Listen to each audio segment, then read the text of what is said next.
এখন প্রকৃত অর্থে যদি সেরকম আইন শৃঙ্খলা রক্ষার জন্য উপদেষ্টা যদি সেরকম হতো তাহলে কিন্তু এগুলো কিন্তু হতো না।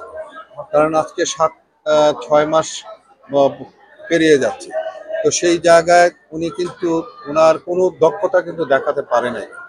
তো এবং তারপরেও কিন্তু উনি কিন্তু এটা ছেড়েও দিচ্ছেন না এবং প্রধান উপদেষ্টাও ওনাকে বলছেন না ছেড়ে দেওয়ার জন্য। আমি মনে করি প্রথমেই যেটা মনে করি যে উনি আসলে ওনার দক্ষতা দেখাতে যেহেতু পারছেন না এবং আইন শৃঙ্খলা পরিস্থিতি অবনতি এমনভাবে চরমে গিয়েছে, তো সেই জায়গা থেকে উত্তরণ করতে গেলে এখানে একজন শক্ত সামর্থ্য এবং সেরকম একজন মানুষকে কিন্তু উপদেষ্টা হিসেবে কিন্তু আনা দরকার বলে আমি মনে করি। কারণ হলো যে সারা দেশে কিন্তু শুধু সেটা না, আপনারা চিন্তা করে দেখেন যে কক্সবাজারে মানে আমাদের যে বিমান বাহিনীর সেইখানে পর্যন্ত হামলা হয়।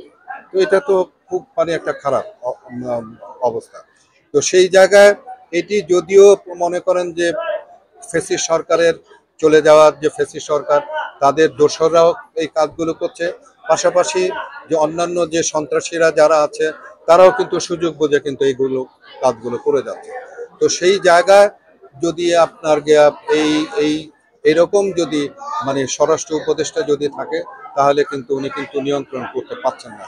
তো যার জন্য আমি বলবো প্রধান উপদেষ্টাকে বলবো যে অনতি বিলম্বে ওনাকে সরিয়ে দেওয়া হোক, সরিয়ে দিয়ে ওনার জায়গায় একজন যোগ্য মানুষকে মানে প্রতিষ্ঠিত করা। ঠিক আছে।